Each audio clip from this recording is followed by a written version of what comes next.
Bonjour, je m'appelle Elodie, je suis coach et photographe, maman de 3 enfants, dont voici la petite dernière.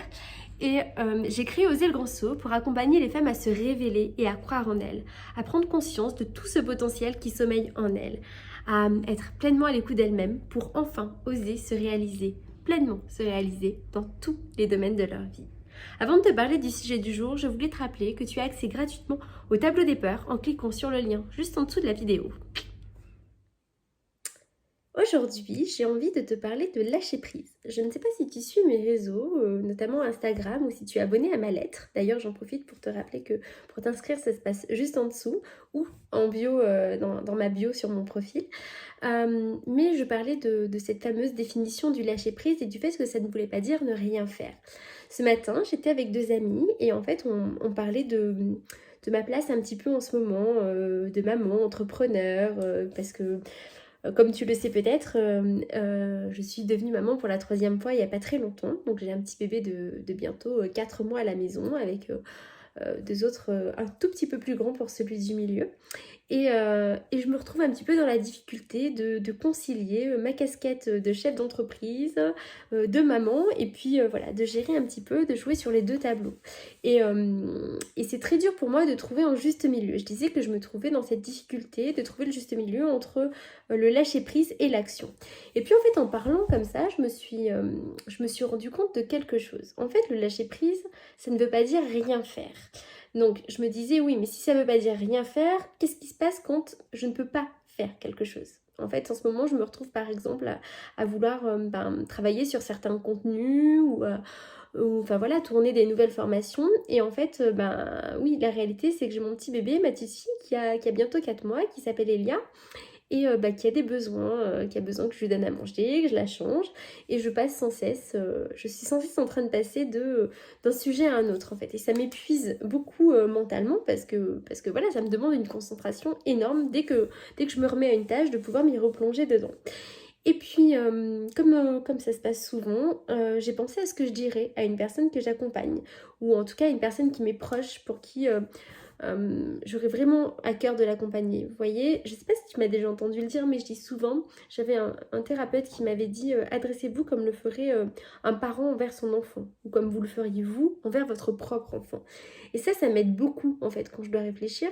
Et j'avais vraiment envie de parler de ça avec toi aujourd'hui pour te dire qu'en fait tu peux avoir déjà certaines de ces ressources en toi, cette bienveillance, peut-être dans le regard que tu te portes parfois, penser à ça. Qu'est-ce que je dirais si c'était mon propre enfant qui était en face de moi, si c'était ma fille ou mon fils, qu'est-ce que je lui dirais dans cette situation? Moi, ça m'a beaucoup aidé. Ça m'a aidé par exemple à prendre conscience que déjà, donc le fameux lâcher prise, ce n'est pas rien faire. Lâcher prise, c'est une action, dans la définition que j'avais partagée, ça veut dire une action volontaire et dynamique en fait. C'est continuer à agir sans s'inquiéter du résultat. C'est s'inquiéter, penser à l'avenir sans s'en préoccuper.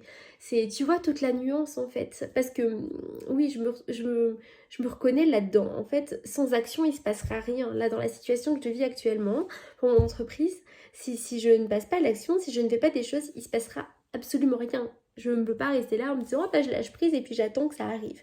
Mais de l'autre côté, je me retrouve confrontée à la situation de mais oui, mais en fait, je peux pas agir comme je veux.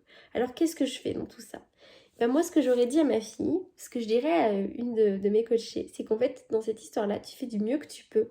Tu te souviens cette petite phrase de ma sage-femme? Faire du mieux que je peux, avec les cartes que j'ai en main aujourd'hui, dans le respect de moi-même et des autres. Et le reste, ça appartient à la vie. Voilà, j'avais envie de te faire passer ce petit message tout court pour te rappeler que chaque jour, en fait, fais du mieux que tu peux. Et, euh, et ça suffira, en fait. Voilà, tout simplement. Tout est parfait. Tout est juste et tout est parfait. Alors je sais que ça fait un peu bisounours dit comme ça et que quand on vit des moments difficiles, c'est compliqué d'entendre cette phrase et de l'accepter. C'est un cheminement, c'est totalement ok que ce soit compliqué de l'entendre en fait, hein. Il n'y a pas de jugement à te porter là-dessus ou voilà, c'est comme ça en fait, c'est ok que ça puisse être difficile pour toi là en ce moment, dans la situation précise que tu vis. Quand je dis que tout est juste et tout est ok, ça veut pas dire que c'est que du beau en fait, que tout est beau et tout. Oui, en fait, même quand tout est juste, on peut vivre des moments difficiles. Mais même dans ces moments difficiles, en fait, on peut cheminer. Je dis pas qu'on est obligé de vivre des moments difficiles pour comprendre des choses et cheminer, mais je suis convaincue que quand il y a des choses un peu compliquées qui nous arrivent, difficiles à accepter, tout ça, bah déjà c'est important de prendre le temps d'accueillir son émotion. Et oui, on a le droit d'être en colère, on a le droit d'être triste en fait, on a le droit de trouver ça injuste en fait. Accueillir et vivre cette émotion-là. Alors, bon, je vais parler de plein de choses finalement aujourd'hui. Il y a vivre et puis faire attention entre vivre l'émotion sur l'instant. Une émotion, c'est quelque chose qui oscille. Je ne sais pas si tu m'as déjà entendu le dire. Donc, c'est quelque chose comme ça qui monte et puis qui redescend. Quand l'émotion, on a l'impression qu'elle reste en haut, ça devient un état en fait, un état émotionnel. Et cet état émotionnel, quand il est maintenu comme ça, il peut se transformer en comportement et ensuite en trait de caractère. Donc, c'est sur ça que j'aimerais te dire de faire attention. C'est de pas te rester là-haut trop longtemps en fait. C'est d'accepter aussi que l'émotion elle puisse se terminer et de choisir que tu n'as plus besoin de vivre ça pour continuer à exister ou à vivre la situation que tu es en train de vivre en fait. Tu as le choix aussi de décider que tu as envie de le dépasser.